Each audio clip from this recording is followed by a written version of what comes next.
પ્રસંગ આવે છે મુક્તિ સ્વતઃ સિદ્ધ છે.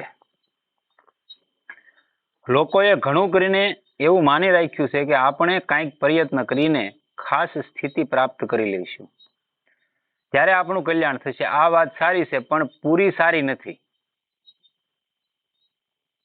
ખરેખર તો કલ્યાણ મુક્તિ સ્વતઃ સિદ્ધ છે, તે કરવાથી થતી નથી. પરંતુ આજે આ વાત કહેવા વાળા માણસ ગુનેગાર બને છે. મેં તમને એમ કીધું કે મુક્તિ કરવી ન પડતી, મુક્તિ થઈ જાય છે, તો કેમ થઈ જાય છે? એવા બધા પ્રશ્નો તરત ઉભા થાય. અગર મહાપુરુષો એમ કે છે મુક્તિ કરવી ન પડતી, સ્વતઃ સિદ્ધ છે, મુક્તિ થાય જ છે. જે તમારે કરવાનું શું છે, તમારી અંદર જે પડ્યું છે, બાકીનું કાઢી નાખો. જન્મો જન્મોના સંસ્કાર પડ્યા છે એને સાફ કરી નાખો. તમે જે છો એ તમારું સ્વરૂપ સામે આવી જાય. લોકો તેનો વિરોધ કરે છે કે આ બરાબર કહેતો નથી, ખોટું કહે છે, પરંતુ હકીકતમાં વાત આવી જ છે. આપણે કાંઈ પણ કરીશું તો તે પ્રકૃતિજન્ય પદાર્થોની સાથે સંબંધ જોડ્યા વિના થઈ શકવાનું જ નથી. કાંઈ પણ તમે કરો તો પ્રકૃતિજન્ય પદાર્થોની સાથે સંબંધ થઈ જાય, એની વગર થતું નથી. અને પ્રશ્ન હેમાં થાય માણસનો? અધ્યાત્મમાં જ પ્રશ્ન કરે માણસ. બીજું ગમે એવું કરી નાખે ને તો એમાં તમે ગમે એવું કરી નાખ્યો એમાં તમને કોઈ પ્રશ્ન કરવા ન આવે. પણ આમાં જરાક તમે સત્યતાને લઈને હાલો એટલે તમારી ફરતો મારો થવા મળે. જાણે એવડે બધા ભણીને બેઠા હોય એને ખબર પડતી હોય એવી વાત કરવા મળે આપણે આગળ આવી. મને એક ભાઈ પૂછ્યું હતું અમે પરસ્પર વાત કરતા હતા એટલે મને એને પ્રશ્ન કર્યો કે ભાઈ તમે હેને માનો? એમ હું તો બધી જગ્યાએ ભગવાનને માનું, એમાં ક્યાં મારો નોખા માનવાનો પ્રશ્ન જ નથી. રામચરિત માનસની બધાને પ્રમાણ છે કે ભાઈ સિયારામમય સબ જગ જાની કરહુ પ્રણામ જોરી જુગ પાની. એ મીરાબાઈએ કીધેલું છે મેરો તો ગિરધર ગોપાલ દૂસરો ના કોઈ. જેમાં નજર કરો ને એ જ છે, તો નોખું ક્યાં છે? તમારામાં છે એ જ મારામાં છે. તો ઓલા કેમ સાંસારિક દ્રષ્ટિ છે, પ્રકૃતિજન્ય જીવન છે એટલે આપણને અલગ ભાષે છે, નહીતર તો ક્યાં અલગ તો છે નહીં. એટલે એને મને પ્રશ્ન કર્યો કે ભાઈ તમે કયા ભગવાનને માનો? હું કહું રામને હું તો વધારે માનું, રામકૃષ્ણને. એટલે એને એવો મને પ્રશ્ન કર્યો ને એટલે મેં એને જવાબ આપ્યો હું આ ભગવાનને માનું, રામને. કે કયા રામ? એક દશરથનો દીકરો રામ, એક ઘટઘટમાં રામ. હું કહું હારા આને હું બધાને ન ઓળખતો, હું એક રામને ઓળખું. આવા પ્રશ્નો લઈને માણસ આવે. એક જરાક કોકે કહી દીધું હોય તેમ કે કયા રામ? એટલે ભાઈ ન્યા હું કામ જા? ખાલી રામ પકડી લે ને, શબ્દ પકડી લે. ખોટે ખોટ આમ ધામતા ઘણા દી તું કેમ એમ પૂછે. હા, ભાઈ નામ હતું ને બાકી નામ એને હું લેવા દેવા. તમે ખાલી રામ જે શબ્દ લખ્યો છે એને પકડી લ્યો તોય કલ્યાણ થઈ જાય. રામ એના જીવન કાળમાં આવ્યા, કેટલા ને તાર્યા હતા? કેવા હતા? 5-10 કે 25 જણાને તાર્યા. એના નામે આજ કરોડો અરબો ન તારી દીધા ભાઈ. અહીંયા ભારત દેશમાં જન્મ છે, વિદેશોમાં જઈને પૂછો રામ કોણ હતા, ન્યાય તમને એનું બધો પતો મળશે. એટલે આવા દાદા છે. થોડી ઘણી અધકચરું જ્ઞાન કહેવાય. એને શું કહેવાય? એટલે કે છે પ્રકૃતિજન્ય પદાર્થોની સાથે સંબંધ જોડ્યા વિના થઈ શકવાનું જ નથી. પદાર્થો સાથે સંબંધ જોડવો જ બંધન છે. આપણે કાંઈ પણ કરીશું તો તે શરીરની સહાયતા લઈશું, ઇન્દ્રિયોની સહાયતા લઈશું, બુદ્ધિની સહાયતા લઈશું. ઓછામાં ઓછું એક દેશમાં અહમને પકડીને જ કાંઈ કરીશું કે હું કરું છું આ અહમ તો આપણી અંદર રહેવાનો છે. અને જો પોતાને એક દેશમાં નહીં પકડીશું તો કોઈમાં મમતા નહીં કરીશું. અહમ નો હોય તો મમત્વ આવવાનું નથી. મમત્વ નથી આવવાનું તો ત્યાં તમે બંધન થવાનું નથી. ચોખ્ખી જ વાત છે. બંધન એમાં થાય મમત્વ આવ્યું ત્યારે જ બંધન છું. એટલે જ તે કૃષ્ણ ભગવાન ગીતામાં કહે છે ને કોઈ સમત્વ પ્રાપ્ત કરો, મમત્વ નહીં, સમત્વ. સમતા પ્રાપ્ત કરી લો બધી જગ્યાએ તો તમે ક્યાંય ફસાવો જ નહીં. હા, સમતા યોગ.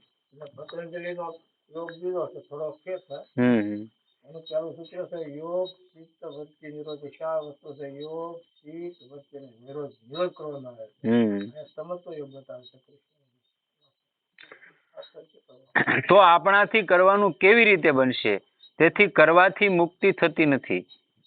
કરવાથી જે ચીજ થાય છે તે નાશવાનું હોય છે. કારણ કે પ્રત્યેક ક્રિયાનો આરંભ અને અંત હોય છે. ક્રિયાથી જે ફળ મળે છે તેનો પણ સંયોગ અને વિયોગ થાય છે. જે કરવામાં આવે છે તે ચીજ નિત્ય હોતી નથી. મારે કઈ મેળવી લેવું છે એ મારી માટે મારા જીવન પૂરી પર્યંતે મને સાથ નથી આપતું. હા, આમાં આવ્યા છો અધ્યાત્મની અંદર અથવા તો ગ્રહસ્થની લાઈનમાં તમે છો અથવા તો કોઈ પણ ભક્તની કોટીમાં આવ્યા, સાધકની કોટીમાં તમે જીવો છો, તમને એમ છું સારું બહુ મહેનત કરી કાંઈ થતું નથી, તો બે વસ્તુ છે. એક દ્રષ્ટિએ પારમાર્થિક દ્રષ્ટિ લ્યો તો સિદ્ધિ બહુ કામની વસ્તુ છે, અને લૌકિક દ્રષ્ટિ લ્યો તો નથી કામની. સિદ્ધિ રિદ્ધિ સિદ્ધિ બહુ પેરે ભાઈ, સિદ્ધિ લોભ દિખાને આઈ, રામચરિત માનસની સોપાઈ છે. જો એમાં ફસાઈ ગયા તો પાછા નીકળી ન શકો, બે વાત છે. એટલે એનો ઉપયોગ પારમાર્થિક માટે કરવાનો, લોક કલ્યાણ હિતાર્થે, તમારા કલ્યાણ માટે નહીં, તો બહુ કામની છે.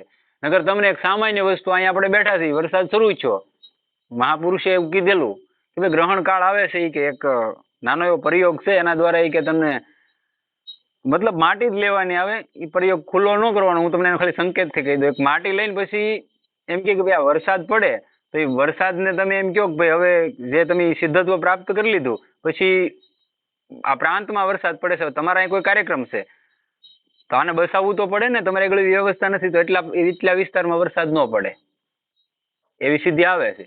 એટલે આને કીધું ને આને કરી નાખી. બીજે દી ગયા ને કે તરત કીધું કે રીધી સીધીના ચક્કરમાં પડી નરકે જાય ને આમ જાય ને તેમ જાય ને એમ શરૂ કર્યું. જેને કીધું તો એને જ શરૂ કર્યું પહાડી બાબાએ, અને કીધું તું રાજેન્દ્ર દેવાચાર્યજી એના શિષ્યને. એટલે આ કહેલા ભાઈ મેં તો હજી કઈ કીધું નથી, કઈ કર્યું નથી. કાલ એને કહેતા હતા ને આજ પાછા કે રીધી સીધીના ચક્કરમાં પડે એ કે નરકે જાય મારે કરવું શું. એટલે ઓલી જે અભિમંત્રિત કરેલી માટી હતી ને લઈને સીધા જમનાજીમાં પધરાઈ આવ્યા. તો એને કીધું નહીં કે હું જમનાજીમાં પધરાઈ આવ્યો. પાછા હાન આવીને એની પાસે બેઠા ધોણા પાસે, સારું છે, બહુ અચ્છા કિયા, બહુ અચ્છા કિયા, કે જમનાજી મેં બહા કે આ ગઈ, કે હા આવા સિદ્ધત્વને પામેલા મહાપુરુષ હતા. તમે શું કરો છો, ક્યાં ગયા છો, એ હું જ કહી દેતા. એટલે કે મેં તો તને ખાલી તારું ઓલું લેવા, પરીક્ષા લેવા કીધું, બાકી એના ચક્કરમાં ન પડાય એમ. આવા સિદ્ધ મહાપુરુષો હતા ને તોય ક્યારેય એ સિદ્ધિનો ઉપયોગ ન કરતા. આ તો વ્યવહારિકમાં જરૂર પડે ક્યારેક અપનાવવી પડે, બાકી કોઈ કામની નહીં, અનાયાસે બસ. કોઈનું કલ્યાણ થતું હોય તો નકર એનો પ્રયોગ ન કરાય. બાકી થાય બધું દુનિયામાં, જેટલી યંત્ર શક્તિ છે ને એટલી જ મંત્રમાં શક્તિ છે. નથી થતું એવું કોઈ કહેતું હોય ને તો તદ્દન વાત ખોટી છે. હાવ એટલે હાવ આપણે નહીં સ્વીકારતા, કેમ કે મંત્રમાં એટલી શક્તિ હમાણેલી છે. રામ કયો, એ રામ કહેવામાં કેટલી શક્તિ છે, જેને અનુભવ કર્યો એને ખબર હોય. હું તમને એમ કહી દઉં ભાઈ રામ રામ કરો, તો એ રામ એક ફેરી રામ કહેવામાં ભગવાનના ખોળામાં બેહવાની શક્તિ હતી, એને નહોતી. આપણે કેમ માની લેવું ભાઈ નથી, એમને નથી કર્યું, નથી કરવું ને આપણે જોર પડે એટલે આપણે એમ કે એનાથી શું થાય એમ. કરો, અનુભવ કરો. તમારી આંખમાં આહુડા બંધ થાય તો મને કહેજો કે ભાઈ નામ શું કરી શકે એમ. તમારે ન રોવું હોય ને તો તમને એમ થાય એક વાર બેહીને રોઈ લો ઘડીક વાર, કોઈ ન હોય ને ત્યાં તાણીના મોજથી રોઈ લો, હાથ કરીને ભગવાનને ક્યાં છો તું, એટલું બધું અંદરથી દ્રવિત થઈ જાય હૃદય. કરવું નથી, ખોટા બાના કાઢવા એની માટે નથી. અને આવ્યા તો હું તો એમ કહું કરી લેજો ભાઈ, ફરીને પછી અહીંયા 4 પગમાં જો એટલે પર બાંધ્યા એમ જવાનો વારો આવશે. એટલે કહે છે કે જે ચીજ થાય છે તે નાશવાનું હોય છે, કારણ કે પ્રત્યેક ક્રિયાનો આરંભ અને અંત હોય છે. ક્રિયાથી જે ફળ મળે છે તેનો પણ સંયોગ અને વિયોગ થાય છે, અને કરવામાં આવે છે તે ચીજ નિત્ય હોતી નથી. મુક્તિ ત્યાગથી થાય છે. એનાથી પદાર્થ અને ક્રિયારૂપથી જે પ્રકૃતિ છે તેની સાથે આપણી મમતા અને અહંતા કરીને બંધન કરી રાખ્યું છે. એક તો મમતા આવી, એમાં મારું છે, એવી અહંતા આવી, એનીથી હલવાઈ ગયા. બીજું કઈ છે નહીં. નગર તમારું મારું, હું એમ કહું આ બધા મારા છે, મારો પરિવાર છે, આ છે તે છે, કેટલી ઘણી મારા છે ભાઈ. હું હારો સૌ કામીને દઉં ક્યાં હોતી. બાકી આ ફેક્ટરી બંધ પડી ગઈ ને ખાટલે 15 દી પડી એટલે બોલો આખા ખાનદાનને નડતર રૂપ થાય તો. અને બધાનો અનુભવ છે આમાં બેઠા એનો કે ભાઈ નડતર થાય છે, તોય નથી સમજવું તો પછી શું કરવું. તે આપણે છોડીશું તો છૂટશે નહીં. તો ન ગુરુ છોડાવી શકે છે, ન સંત છોડાવી શકે છે, અને ન ભગવાન છોડાવી શકે છે. આ કોઈ છોડાવી નથી શકતું. અને બીજી વાત એક ઈ કહી દઉં કે આ રેડીમેડ છે, થાય તો પહેરી લેવાનું, માથે નહીં લેવાનું. કેમ કે આપણી વાણી થોડી કડવી લાગશે ભાઈ, કે મને જ કીધું એમ ન કોઈ કહેતા. હું તમને ચોખવટની વાત, જનરલી વાત છે. મારું શું છે, મારું સિદ્ધાંત એવું છે કે મારે ભાઈ તમારી પાસે કઈ જોતું નથી, અને એ હાટું કઈ કરતો નથી. તમે જે કોઈ આવો એક શબ્દ તમારા જીવનમાં પીડ્યો ને તમારું જીવન બન્યું, તો એમ માનું હું પૃથ્વી માથે ભગવાને મને મોકલ્યો ને એનો આભાર માનું, તે મને મોકલ્યો ને કોઈનું એક માણસનું જીવન બન્યું. બસ આ જ આપણો લક્ષ્ય છે. એટલે કઈ હું આસું, કેમ કે માખણ લઈને બેસતા આપણને આવડતું નથી સત્સંગ બારામાં. બીજું તમારું મારે જરૂર છે ને તો હું તમારા પગ પકડી લઈ, બાકી અહીંયા નહીં. એટલે રેડીમેડ છે, બરોબર, ખોટું નહીં લગાડવાનું, નગર તમે આવો ક્યારેક ને એમ થાય કે આવડે અમને કે ભગવાન ત્યારે કહે છે તો ન ગુરુ છોડાવી શકે છે ને સંત છોડાવી શકે છે અને ન ભગવાન છોડાવી શકે છે. ભગવાન ત્યારે છોડાવી શકે છે જ્યારે આપ પોતાને ભગવાનને સોંપી દેશો તો ભગવાન છોડાવી દે. અન્યથા ભગવાન સ્વતઃ કોઈને પણ છોડાવતા નથી. તમારી ઈચ્છા જ નથી, ભગવાન શું કરવાનું? બધાની અંદર આયા લાકડું છે, લાકડાની અંદર અગ્નિ તો છે જ, તે સમાન રૂપે તો છે જ ને ભગવાન, પણ દજાડે કોઈને નથી દજાડતો. બાકી એમાં તમે ઘર્ષણ કરો એ નહીં, લાકડાને તરત અગ્નિ પ્રગટ થાય. એમાં ન હોય તો ન આવવો જો વાલો. એમ તમારી અંદર તે તત્વ બિરાજમાન છે. હા, એની સ્થિતિ બને ત્યારે ઓલી રામચરિત માનસની સોપાઈ છે ને, રામ નામ મણિ દીપ ધરું જીહ દેહરી દ્વાર તુલસી ભીતર બાહેરું જો સાહસો ઉજિયાર. રામ નામને ક્યાં મૂકો તા કે ભાઈ જીભ માથે મૂકી ગયો. દીવો હોય એ ઘરમાં જ તમે મૂકો તો ઘરમાં જ વાળું પડે, બહાર મૂકો તો બહાર પડે, પણ બાર હાંક વસાડી મૂકો તો બે બાજુ ન પડે. એમ નામને જીભ માથે મૂકી ગયો તો બારે પ્રકાશ કરતું જાય ને અંદર તમારામાં પ્રકાશ થતો જાય, અને તો ત્યારે ઠંડક આવવા મળે ઓટોમેટિક. તો નામને કેવું કીધેલું છે સોપાઈમાં કે છે ને આગળ, તો એવું નામ છે એમ. ભગવાન સ્વતઃ કોઈને પણ છોડાવતા નથી. જેટલા પણ ભલા પુરુષો હોય છે તેઓ કોઈના પર પણ પોતાનો મત લાદતા નથી કે તમે આવું જ કરો. પૂછો તો સમાધાન કરી દેશે, બાકી ફરજિયાત નથી. પણ તમારી ઉત્કંઠા હોય ને પૂછો તો તમારે જિજ્ઞાસાનું સમાધાન કરી દે, સમાધાન કરી દેશે, હિતની વાત કરી દેશે, પરંતુ જબરજસ્તી નહીં કરશે. ભગવાન પણ જબરજસ્તી કરતા નથી. આપણે આ તો કહી દઈએ છીએ કે ભગવાન અમારો ઉદ્ધાર કરી દેવો જોઈએ, પણ જો આપણે ભગવાનને શરણે થયા જ નથી તો તેઓ આપણો ઉદ્ધાર કેવી રીતે કરી દેશે? રોજ આપણે સુંદરકાંડ શરણાગતિ, વિભીષણ શરણાગતિનો પાઠ કરીએ, એની અંદર એવી એવી સોપાયું છે આપણને ખ્યાલ ન હોય કે એક એક સોપાઈ મંત્રનું કામ કરે. ત્યારેય મહાપુરુષોએ કીધેલું છે કે ભાઈ આનો પાઠ કરો ને, ખાલી વિભીષણ શરણાગતિનો પાઠ કરો તોય તમારી શરણાગતિ પુષ્ટ થાય, પરિપક્વ થાય, કે ભગવાન નોંધ લે તમારી કે આ રોજ આ કરે છે ને, આ વસ્તુ ભગવાનના શરણે જવા માટે કરે છે, પ્રાર્થના રોજ કરે છે કે મને આમાં મને સ્વીકાર આમાંથી, એમાં જીવ કહે છે ભગવાનને. પણ ત્યારે જ વિભીષણે કીધું ને, હનુમાનજી એની પાસે ગયા, તમને ભરોસો ક્યારે બેહે? હનુમાનજી ગયા, વિભીષણે ક્યારે કીધું કે હવે મને પાકો ભરોસો બેઠો. કે કેમ? કે અબ મોહે ભા ભરોસો હનુમંતા બીનું હરિ કૃપા મિલે નહીં સંતા. તમારી માથે ભગવાનની કૃપા ન હોય ને તો કોઈ ભક્ત ભગવાનનો દાસ કોઈ દિવસ તમને ન મળે. આ 100% વાત છે. નહીતર તો વિભીષણના લંકામાં બેઠા રામ રામ કરતા જ થા, પણ જયારે હનુમાનજી ગયા ત્યારે એને ભરોસો બેઠો કે હવે મને ભગવાન મળશે, આ પાકી વાત છે એમ. ભગવાન કોઈની સ્વતંત્રતાને છીનવતા નથી. આપ બધી રીતે ભગવાનને સ્વતંત્રતા આપી જો તો ભગવાન બધું કામ કરી દેશે. એના શરણે થઈ જાવ, એના ભરોસે થઈ જાવ, એટલે તમારે કઈ નહીં જવાબદારી સંભાળવી પડે. યોગક્ષેમ વહામ્યમ ગીતામાં કીધેલું છે ભગવાન કે તું યોગક્ષેમનું વહન કરું છું. આપની અહંતા અને મમતા જ પતન કરવા વાળી સિદ્ધ છે. આને આપ કોઈ રીતે છોડાવી જો તો ઉદ્ધાર થઈ જશે. એટલી વિલક્ષણ વાત છે કે જેનો મહિમા નથી કહી શકાતો. જો આપણે શરીરની મમતા સર્વથા છોડી દઈશું તો શરીર લગભગ બીમાર થશે જ નહીં, તો બીમાર નહીં થાય.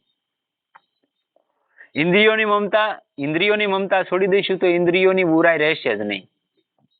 આ જોવું છે, આ ખાવું છે, આ પીવું છે. મહાપુરુષો અમુક હોય છે જંગલમાં ભજન કરતા હોય, એને આગળ ખાવાની વ્યવસ્થા બધી એને પરમાત્મા આપે છે, પણ છતાં એ ક્યારેય સ્વાદની માટે નથી ખાતા, જીવવા માટે ખાય છે. કે ભાઈ આવું બનાવીને ખાવું એવું નહીં, આપણે ખાવા માટે જીવી છે, એટલો ફેરફાર છે. મનની મમતા છોડી દઈશું તો મનમાં બુરાઈ નહીં રહેશે. બુદ્ધિની ક્ષમતા છોડી દઈશું તો બુદ્ધિમાં બુરાઈ નહીં રહેશે. એ જ રીતે હુંપણા સાથે જે મમતા પોતાનાપણું છે તેનો ત્યાગ કરી દઈએ તો કોઈ બુરાઈ રહેશે નહીં. મૂળ વાત આ છે કે બુરાઈ માત્ર આપણો સંબંધ જોડવાથી આવી છે, નગર કાંઈ નહોતું. આપણે જેટલા સંબંધ જોડીને આગ્રહ કરીએ છીએ, મમતા કરીએ છીએ, તેટલી તેમાં બુરાઈ આવે છે, અશુદ્ધિ આવે છે. અને જો સર્વથા મમતા અને અહંતા છોડી દઈએ તો મુક્તિ સ્વતઃ સિદ્ધ છે, તો મુક્તિ કરવી પડતી નથી. આ વાત સમજમાં આવી કઠણ છે. ધ્યાન આપો તો સમજમાં આવી જશે, પરંતુ આ તરફ ભાઈ લોકો ધ્યાન આપતા જ નથી. હવે એક પ્રશ્ન છે, મુક્તિ થવાથી જીવોના જન્મ મરણ મટી જશે તો સંસાર જ નહીં રહેશે? આ પ્રશ્ન થાય ને, કારણ કે જેટલા જીવોની મુક્તિ થશે તેટલા જીવ સંસારમાં ઓછા થઈ જશે, અને આ રીતે ઓછા થતા થતા બધા નાબૂદ થઈ જશે. તે માટે મુક્તિ થયા પછી જન્મ થતો નથી, આ વાત નથી. મુક્તિ થયા પછી જન્મ નથી થતો એવી વાત નથી, થાય છે. જીવ મહાપ્રલય સુધી જન્મ નથી લેતો, પણ મહાસર્ગમાં ફરીથી જન્મ લઈ લેશે પાછો. મહાપ્રલય સુધી જન્મ નથી લેતો એ જીવ, ત્યાં સુધી બંધ થાય, પણ મહાસર્ગમાં પાછો એને જન્મ લેવો પડે છે. આવો લોકોએ સિદ્ધાંત બનાવી લીધો છે. આનું કારણ શું છે કે તેમણે એવું માની રાખ્યું છે કે મુક્તિ કૃત્રિમ છે. નહીં, એવું નથી. આપણા કરવાથી થાય છે, તે માટે કાયમ કેવી રીતે રહી શકે છે? આવું માણસો બહુ માની લેશે. સારવાક લોકોની બધા છે ને, નાસ્તિકતામાં જીવવા વાળા, એ બધા આવું માને છે કે ભાઈ આ મહેનત કરવાથી જ મળે છે, બાકી મળતી નથી. નહીં, આપણા કરવાથી થાય છે, તે માટે કાયમ કેવી રીતે રહી શકે? પરંતુ વાસ્તવમાં મુક્તિ સ્વતઃ સિદ્ધ છે, સ્વાભાવિક છે, કૃત્રિમ નથી. કરવું અસ્વાભાવિક છે. અસ્વાભાવિકતાને દૂર કરી દેશો તો સ્વાભાવિકતા જેમ છે તેમ રહી જશે. આમાં તમારે કરવું શું પડ્યું? તમારામાં જે બુરાઈ છે, જે કાંઈ બહારના જે દુર્ગુણો છે, એને તમે શાંત થઈ જાઓ એટલે ઓટોમેટિક બંધ થઈ જવાના છે. બંધ થઈ જવાના છે એટલે ઓટોમેટિક સત્વની વૃદ્ધિ થવાની છે. સત્વની વૃદ્ધિ થાય એટલે ઓટોમેટિક પ્રકાશ થવાનો છે. ભાઈ, કોઈ અત્યાર સુધીની સર્વિસમાં કોઈ પણ માણસ જીવન એનું બદલ્યું હશે. નાસ્તિકમાં નાસ્તિક માણસ હોય, હું મારું જ કોકનું કે હું નાસ્તિકમાં નાસ્તિક માણસ તો મારું જીવન બદલ્યું, તો હું કઈ માથે કઈ આવ્યું મારામાં? કઈ ના આવ્યું. બસ જીવનનું પરિવર્તન કરવાનું છોડી દીધું, બસ પૂરું થઈ ગયું કામ. બાકી કઈ લાવવાનું છે નહીં નવું, તમારામાં છે જ તે સ્વતઃ. આ વિષયને ઊંડા ઉતરીને સમજો. આપ થોડો વિચાર કરો કે જે રૂપિયાને આપે પોતાના માની રાખ્યા છે, તે જ રૂપિયા ચિંતા આપણને, તે જ રૂપિયાની ચિંતા આપણને થાય છે માયના. એટલે બાકી ઘણી જગ્યાએ પડ્યા આપણને ચિંતા થાય ને વૈયા જાય તો. રૂપિયા તો દુનિયામાં અઢળક પડ્યા છે, પણ તેની ચિંતા આપણને થતી નથી. તેથી ચિંતા થવામાં રૂપિયા કારણ નથી, પણ પોતાનાપણું કારણ છે. મેં કાલે જ વાત કરી હતી કે ભાઈ ફેક્ટરી હળગી ગઈ, શેઠ ફેક્ટરી હળગી ગઈ કે કાંઈ વાંધો નહીં, હાલો આવું. તો એ તો સાત પીતા થાય, ત્યાં ગયા ગાડી લઈને, જોયું કાંઈ વાંધો નહીં. ઓલા કે પણ કે જે કુદરતે નિર્મિત હતું એ થઈ ગયું, એમાં કઈ વાંધો નહીં, કે બીજી બની જાય, પાણી સારી નાખો કે કાંઈ ના હોય કે ભલે જે છું તોય એના ચહેરા માથે કાંઈ ફેર નહીં. જેને આ સ્થિતિ મેળવી લીધી એને કાંઈ નો ફેર પડે, કેમ કે એનામાં મમત્વ જ નહોતું. અને દેવાવાળો ઈશ્વર છે, એ ભરોસો હતો એટલે બની જવાનું છે. નરસિંહ મહેતાને ક્યાં દાડિયા કરવા જવા પડે? કુંવરબાઈ નું મામેરું ભરવાનું હતું, તે ઓલા કીધું કે આ શું લઈને આવશે, કે કોને ખબર શું લઈને આવે. બે ત્રણ પાણા લઈને ગયા હતા ગાડીમાં, બીજું કઈ હતું નહીં, પણ છતાંય તે ઓલા કેમ રાજા રાખવો પડે એવું નહોતું પૂરું કરી દીધું. જે વ્યક્તિઓને પોતે પોતાના માની લીધા છે, જેને જે વ્યક્તિઓને આપે પોતાની માની લીધી છે, તેમને લાભ થાય છે. તો આપણે સુખ થાય છે અને તેમને હાનિ થાય છે. તો આપણે દુઃખ થાય છે, પરંતુ જેની સાથે આપણો કોઈ સંબંધ નથી તેમને લાભ થાય કે હાનિ કાંઈ થાય? તેઓ મરી જાય કે રહી જાય, આપણને કોઈ સુખ દુઃખ થતું નથી. જેને આપણે આપણા માન્યા છે ત્યાં તકલીફ છે. બાકી ગામમાં ગમે એવું ઈચ્છું હોય તો આપણને દુઃખ ન થાય. આ ઘડીક સ્વાભાવિક હારે રહેતો હોય એટલે થોડી ઘણી વાર એમ થાય કે મારી ભારે કરી. બાકી જે બોલાને એના પરિવારને થતું એવું આપણને નથી થતું. એનું મેન કારણ શું છે? એનું મહત્વ હતું, આપણે નથી. જેની સાથે મમતા કરી રાખી છે તેમનું જ બંધન છે. જેમનામાં મમતા નથી તેમનું બંધન આપણને નથી. આપણે એમ નથી કહેતા કે ભાઈ ઘર છોડી દેવાનું છે, કાંઈથી કાંઈ નથી. જે સ્થિતિમાં છો એ સ્થિતિમાં રહ્યો, પણ અંતરથી છૂટી જવું જોઈએ. કે ભાઈ હકીકત તો આ કોઈ છેલ્લે મને સાથ દેવા વાળા તો છે નહીં. મારો સાથી તો મારી અંદર બિરાજમાન છે, તો આવડે ને મારે માથાજી શું કામ કરવી? જે મારથી મહેનત થાય છે એ કરું છું. કેમ કે અહીંયા ભગવાને નોકરી જ મોકલ્યા. 50,000 પગાર હોય ને કોકે કીધું હોય રોજ તમારે અહીં ગાળ્યું સાંભળવાની છે, 50,000 સાંભળી કે ના સાંભળતા કે નથી સાંભળતા? મહિનાના 50,000 આવે, ભલે ને ગાળ્યું દે તો ગાળ્યું, હાલો હાલશે કે એમ રાખો. ભગવાન અહીં મોકલ્યા, કોકનો બાપ થઈને મોકલ્યા, કોકનો દીકરો થઈને મોકલ્યા, કોકનો પતિ થઈને મોકલ્યા, બધાની ફરજ પૂરી કરવા મોકલેલા છે ગ્રહસ્થમાં. નકર તો તમને પહેલા સંન્યાસ નો આપી દે.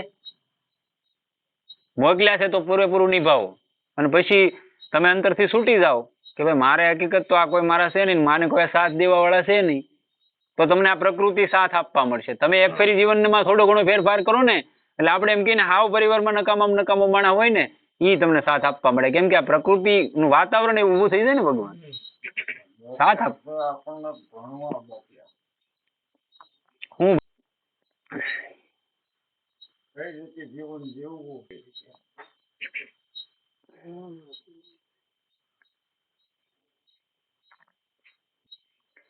વિચાર કરીને આપ જુઓ તો મમતાનો ત્યાગ ઘણો સુગમ છે. જેને આપણે મારું છે માની રાખ્યું છે તેને મારું નથી માનવામાં આપણે સ્વતંત્ર છીએ.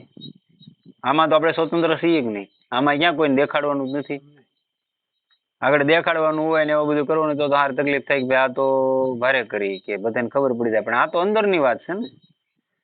પરાધીન નથી પરંતુ તેનાથી સુખ લેવા ચાહીએ છીએ, તે માટે પરાધીન બની જઈએ છીએ. આપણે કોઈથી સુખ લેવું છે ને એટલે પરાધીન થવું પડે, બાકી પરાધીન આપણે સહી નહીં.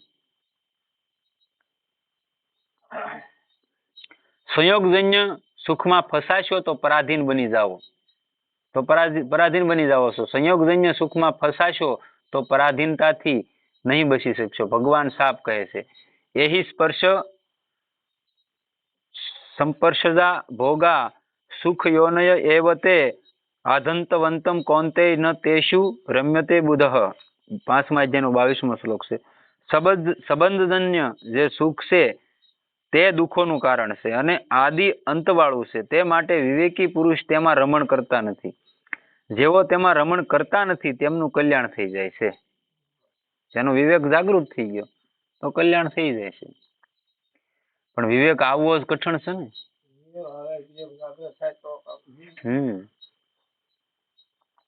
આપણામાં એવો વિવેક આવી ગયો હોય તો જીવન કેમ જીવવું એ આપણને ખબર ન પડી જાય તો કે આપણે કોઈ નડતર રૂપ થાય એવું જીવન બનાવી ખરા કોઈ જાય.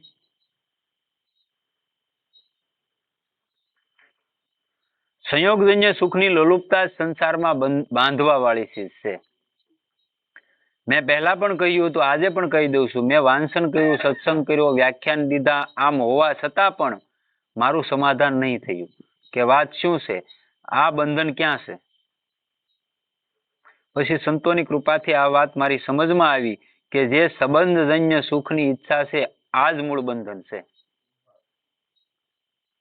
જેનાથી સંબંધ બાંધી લીધો પછી સુખની ઈચ્છા કરી એ જ મોટું દુઃખનું કારણ છે.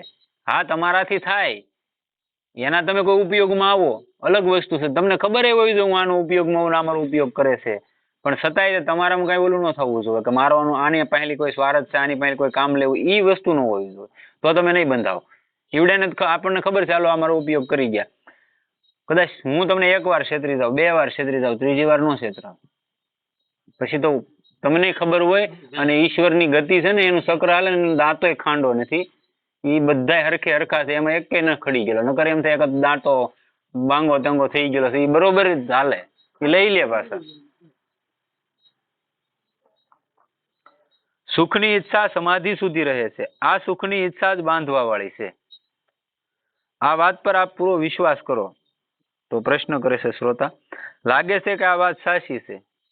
તો સ્વામીજી જવાબ આપે છે, સાચી વાત છે એવું લાગે છે તો પછી ખટપટ કેમ દૂર નથી થતી? જવાબ આપે, ક્યાંક ને ક્યાંક દોષ છે. જે વાતની ખટપટ દૂર થાય છે તે વાતનો વધુ આદર કરો. ખટપટ થાય છે તો મૂળમાં શું છે તે તરફ જુઓ. તમે હાલી ગયા, બધું થઈ ગયું, પણ તમારા જે શંકા તમારી અંદર ઊભી થઈ એનું સમાધાન તમને ન મળ્યું તો દુનિયામાં તમે કોઈ પણ જગ્યાએ જઈ શકો તમારા સમાધાન માટે. 100%ની વાત. કેમ કે તમારે જ્યાં સુધી મન શાંત નથી થયું ત્યાં સુધી ગોતવાનું જ છે. આ 100%ની વાત. અને જે માણસની એવી રીતે લાલસા હોય કે એકવાર હું કોણ છું, મારી તો ઓળખાણ કરવી છે, તો તમારે આંટો મારવો જ પડે ને રખડવું જ પડે ત્યારે થાય. અને કાં તમારે લાગવું પડે. 2 માંથી 1 વસ્તુ કરવી પડે. કાં ભજન કરવું પડે અને ક્યાં કોઈ મહાપુરુષોના શરણું લેવું પડે તો જ થાય, બાકી નથી થતું. જુઓ, મનમાં જ્યાં ક્યાંક ખળભળાટ મસે તો સ્વયં વિચાર કરો કે મૂળમાં ક્યાં દોષ થયો, શું દોષ થયો. તો ક્યાંક ને ક્યાંક મમતા કરીને પક્ષપાત કર્યો છે, સુખ ભોગની ઈચ્છા કરી છે, કોઈ લાભની ઈચ્છા કરી છે, કાંઈ ને કાંઈ લેવાની ઈચ્છા કરી છે, નહીં તો ખળભળાટ થઈ શકે નહીં. તો પ્રશ્ન કરે છે પરમાત્માને માટે વ્યાકુળતા થાય છે તો તેમાં કોઈ સાંસારિક સુખ આવવાથી અમે તે સુખની તરફ ચાલ્યા જઈએ છીએ, વ્યાકુળતા તરફ નથી આવતા, આવા સમયે શું કરવું? તો ઉત્તર આપે છે સ્વામીજી, વ્યાકુળતામાં રહો, ભોગમાં ન પડો.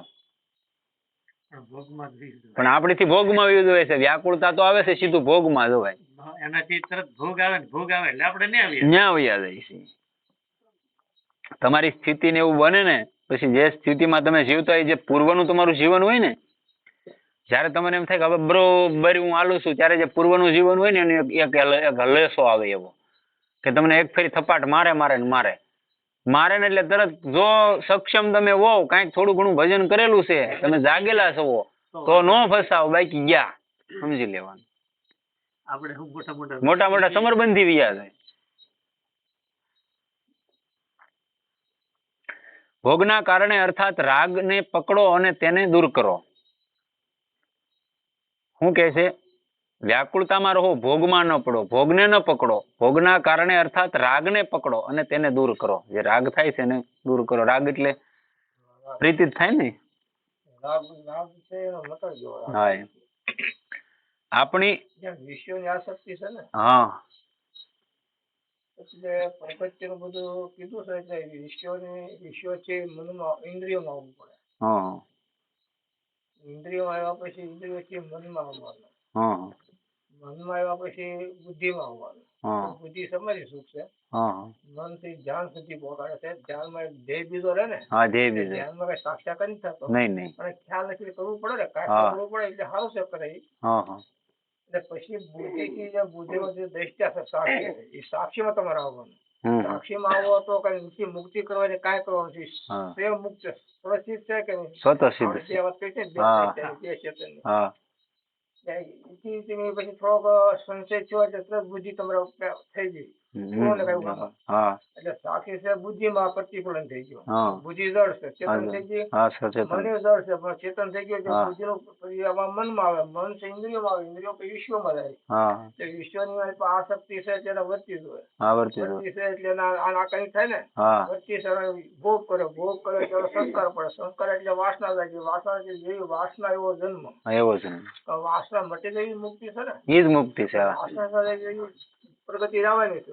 જે કાંઈ પણ કરવું છે પ્રગતિ થાય છે, ધ્યાન સુધી પણ પ્રગતિ થાય છે, કારણ કે સાક્ષાત્કાર નથી. નહીં. એક વખત તમે કીધું સ્વાસ્થ્ય વાત કરી, આપણે કહીશું અડધી કલાક આપણે કહીશું સાક્ષાત કોને કહેવાય એમ કહીશું.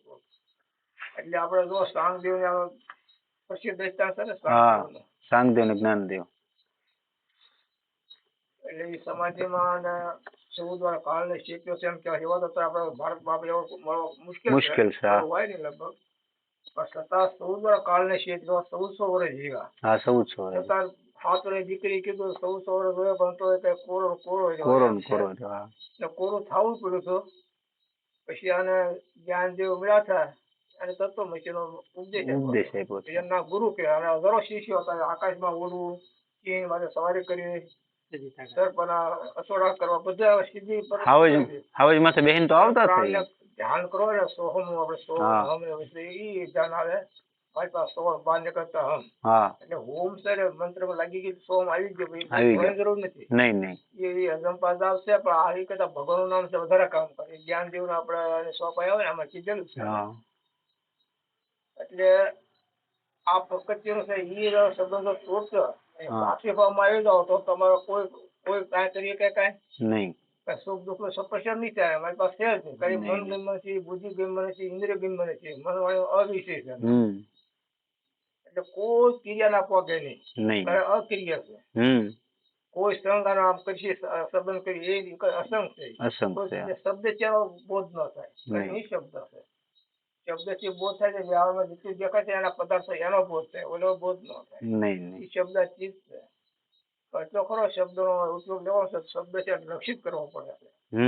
પાણીમાં સૂર્યનું પ્રતિબિંબ પડતું હોય એથી લક્ષિત સૂર્ય થઈ જાય ને, ઘરમાં આપડે સામે તો પડતું હોય તે લક્ષિત થઈ જાય છે તો અંતઃકરણ હોય પછી પ્રતિફલન પડ્યું છે ને એ લક્ષિત આત્મા થઈ જાય છે બ્રહ્માકાર વર્તી થાય છે પ્રતિફલન છે પ્રતિફલન થી જોઈ રહેવાનું તપેત જ્ઞાન થઈ જાય એટલે પ્રતિબિંબ થી બિંબ નું જ્ઞાન આપડે કાચમાં જોવો તો ત્રિપુણ સરખું લાગ્યું કે નહીં આપડે ખબર પડે ને ખબર પડે ત્રિપુણ લાગ્યું ક્યાં લાગેલું છે બિંબમાં જોવાનું ક્યાં છે પ્રતિબિંબ પ્રતિબિંબ થી બિંબ નું જ્ઞાન થઈ જાય લક્ષિત થઈ જાય આત્મા સાક્ષાત કરવાની રીત છે આપણે ત્યાં જઈશું આપડે અમુક ઓછા માણસો સારે આપણે જઈશું એવી કોઈ પ્રશ્ન હતો આપડો વૃંદાવન પ્રશ્ન પૂછો તો હું કઈ આમ અર્થ ન થાય આપડો અર્થ હું તમને હું કહી દઈ મેં તમને કીધું છું મારું આમ કેમ એમ પેલા તો શું છે પેલા કેમ જ્ઞાન છે બહાર નું એ તમારે જાણવું પડે એ જ્ઞાન થાય ખ્યાલ આવી જાય છે તમે આ જ્ઞાન તમને ખ્યાલ આવે આપણે વિશે તારે કહીશું અમુક માણસો તારે આપણે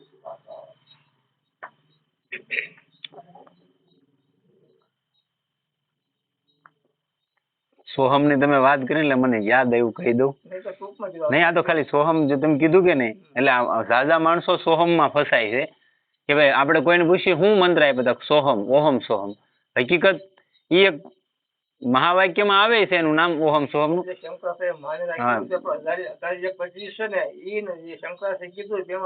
ફેર છે એમ કર્યો છો ત્યાં કર્યો છો ઓલા પર કર્યો છો ભગવાન કરે ઓહમ સોહમ છે ને એ હકીકત શ્વાસ પર શ્વાસ અંદર જાય ને બહાર આવે ને એનું નામ છે એને તમે નામ ને મેળવી લે એમ કે છે અને આવડા ડાયરેક્ટ સીધો મંત્ર આપે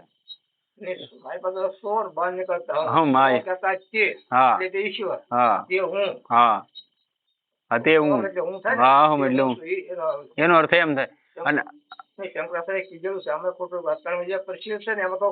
ફરક છે એમ અને આવડા મંત્ર એને બનાવીને આપે એમ વાત છે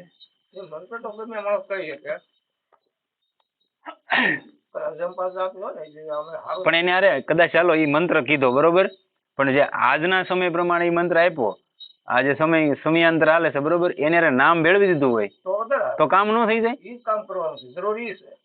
ઓહમ સોહમ ના જાપ કીધા હાલો ભાઈ શ્વાસ અંદર ગયો એટલે અહમ છું બહાર નીકળ્યો એટલે સોહમ છું એ તો સ્વાભાવિક હાલે જ છે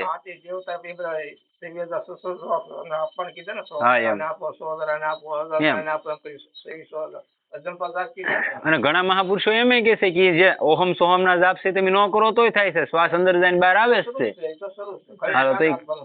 તો ખાલી એની માથે ધ્યાન જ દેવાનું છે ને એને નામ ને મેળવી ગયો તો કામ ન થઈ ગયું આત્માનુભૂતિ થી અલગ વસ્તુ છે હા એમ અલગ પછી તો આમાં કેમ કીધું અલગ છે હા એમ જ કીધું જે કાંઈ કરો છો એ પ્રકૃતિ શબ્દ છે મન બુદ્ધિ જરૂર છે ને આમાં ધ્યાનમાં તે બુદ્ધિ જરૂર છે ને એમાં બહારની વસ્તુ તો શું છે ને તમારે લીન થઈ જાય બુદ્ધિમાં પ્રતિ ફલન છે એ દિશામાં લીન થઈ જાય એ શુદ્ધ સત્વ ગુણની ભૂમિકા છે અને સત્વશીથી તમો ગુણની ભૂમિકા છે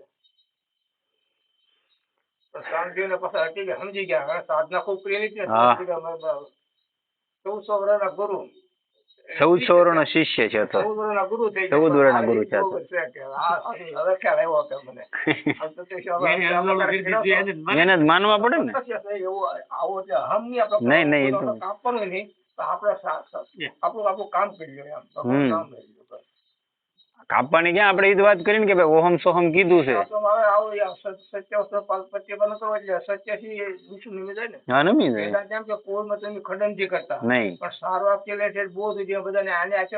એના હાથે નીકળતા ગયા એટલે ઓલા નીકળતા ખરાબ સેમ નહીં કહેવાનું નહીં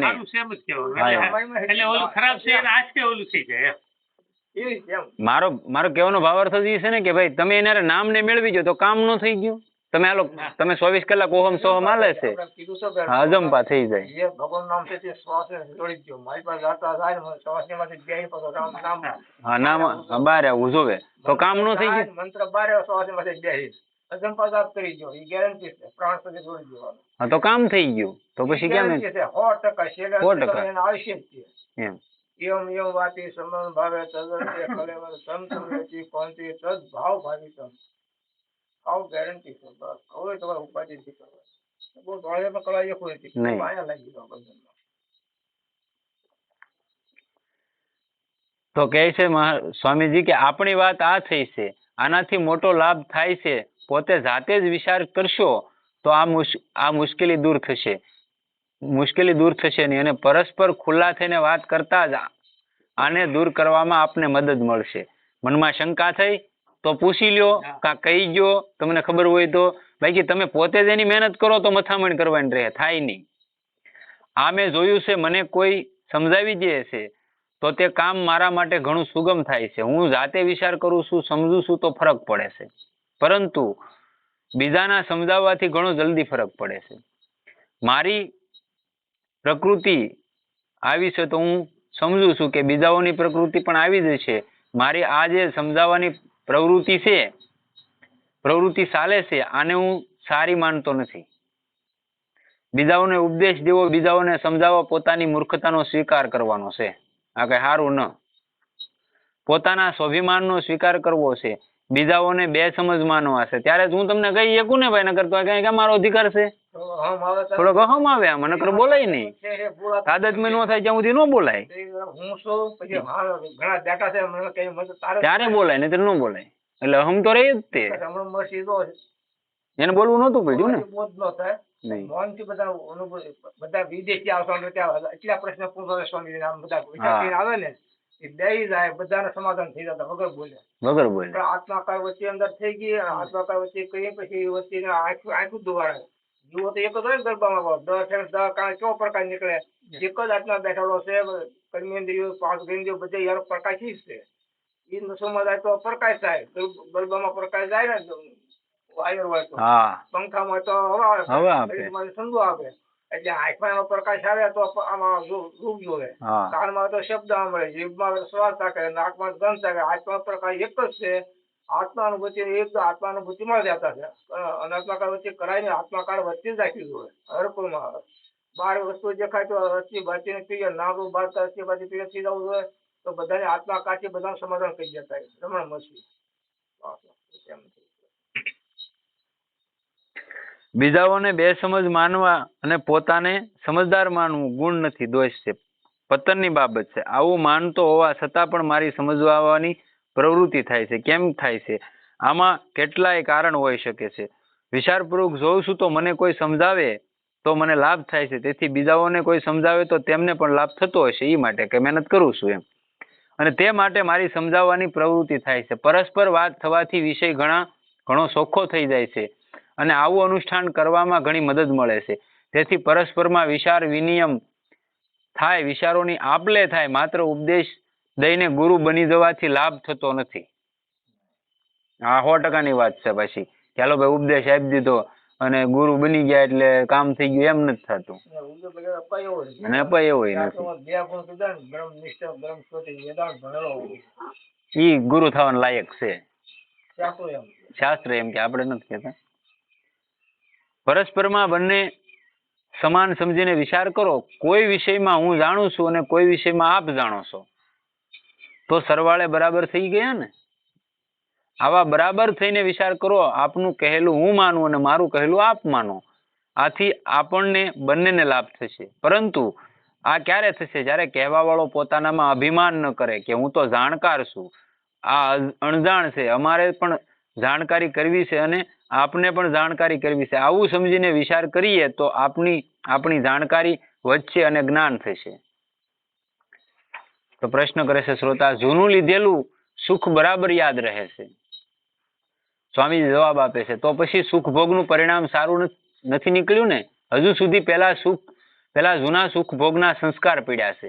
હજુ સુધી તે સંસ્કારોથી આપણો છુટકારો થયો નથી. તેથી હવે આ સુખ ભોગની આસક્તિને છોડવી જોઈએ. આ સાબિત થાય છે. પહેલાના જો સંસ્કાર હજી કામ કરતા હોય તો ભાઈ અત્યારે હું કામ સુખ લ્યો ને, હેરાન હું કામ થાવ છો? સુખની લોલુપતા કેવી રીતે છૂટે? આ પ્રશ્ન છે. સુખની લોલુપતામાં આવીને આપણે ફસાઈ જઈએ છીએ. જાણીને કહીએ છીએ, સમજીને વાંચીએ, પણ તેમાં ફસાઈ જઈએ છીએ. તેથી તેનાથી છૂટવા માટે ઘણો સીધો સરળ ઉપાય છે. બીજાઓને સુખ કેવી રીતે પહોંચે? આ ભાવ કરવો. ઘરમાં મા બાપને સુખ કેમ થાય, સ્ત્રીને સુખ કેમ થાય, બાળકોને સુખ કેવી રીતે મળે, ભાઈ ભોજાઈને સુખ કેવી રીતે મળે, મિત્રને સુખ કેવી રીતે થાય, મારા દ્વારા શું સેવા કરવામાં આવે જેનાથી એમને સુખ થઈ જાય, એમનું હિત થઈ જાય, એમનું કલ્યાણ થઈ જાય, એમની વાત કેવી રીતે રહે, એમનો આદર કેવી રીતે થાય, એમની પ્રશંસા કેવી રીતે થાય. આ વૃત્તિ જો આપની જોરદાર થઈ જશે તો સુખ ભોગની રુચિ દૂર થઈ જશે. અમે ક્યાંય બહાર જઈને કઈ કરવાનું કીધું ઘરે ને ઘરે થઈ જાય ભલામણ. હે મેં પેલા વાત કરી એમ. હા એમ તમે તમે તમે અહીંયા નોકરીએ સૌ એમ માનીને જો ને ભાઈ આવડા બધા નોકરી આવેલા સૌ આવડે પૂરું કરો એમ કરીને કામ કરો તો ક્યાં વાંધો છે. બહુત પ્રીતિ પૂજાઈ બે પર પૂજી બે પર થોરી વિનય પત્રિકાની સોંપાય છે. પૂંજવાની તો વધારે પ્રીતિ છે અને પૂંજાવાની તો વધારે પ્રીતિ છે ને પૂંજવાની થોડી છે. પૂંજાવું તો મને બહુ ગમે કે એ નહીં રાખવાનું, પૂંજવાનું વસ્તુ નહીં એ તો હોવું જ નતું. હળવું રહેવામાં આખી જિંદગી વીગી. કહેવાનું તો હાસું જ તે. અહીંયા આવે તો ભલે, ન આવે તો ભલે, ભાઈ કે આમાં ન ઓછું હાલવાનું. માતા શું કરે ગુડ જીવાય નાય કીધો નહીં પેલા આને ગળ્યું ખવડાવ્યું પછી કડું પાય છે તમારે શું થાય આપણે કલ્યાણ કરવાનું છે.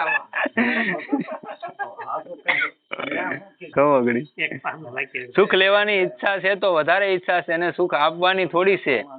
જો આપવાની જ ઈચ્છા થઈ જાય તો કામ બરાબર થઈ જાય. શ્રોતા પ્રશ્ન કરે છે સુખ લેવામાં તો તરત જ સુખ મળે છે પણ સુખ આપવામાં તરત સુખ મળતું નથી. પ્રશ્ન કરે છે. સ્વામીજી જવાબ આપે છે ભણવાના સમયે બાળકને ભણાવવામાં સુખ દેખાતું નથી, રમતમાં સુખ દેખાય છે, પરંતુ ગુરુજનોના ભણવાનું શરૂ કરી દે છે અને થોડી પરીક્ષાઓ પાસ કરી લે છે તો ભણવામાં લગ્ન લાગી જાય છે. તેથી પહેલા આ સૂકી શિલાના જેવું છે. સૂકી શિલામાં નથી મીઠું, નથી ખાંડ કે નથી કોઈ સ્વાદ, તો સૂકી શિલાને કેવી રીતે સટાય? પરંતુ કોઈ કહી દે કે સાંટો ઠીક થઈ જશે તો તેના કહેવાથી સાંટવા લાગી જાઓ. આવી જ રીતે આ બધા કહે છે કે તે માટે આ સુખને છોડી જો ને બીજાઓને સુખ આપો. આટલો વિશ્વાસ તો છે કે આ બધા અમારા હિતને માટે કહે છે. ભગવાનના વચન અમારા કલ્યાણને માટે છે. તે માટે તેમના કહેવાથી શરૂ કરી જો. ભગવાને કહ્યું છે સાત્વિક સુખ શરૂઆતમાં ઝેર જેવું છે અને પરિણામમાં અમૃત જેવું છે. યત દગ્રે વિષમિવઃ પરિણામો મૃતોપમ. 18મા અધ્યાયનો 37મો શ્લોક છે. શરૂઆતમાં ઝેરના જેવું છે. આ વાત પહેલા મારી સમજમાં આવી નહીં.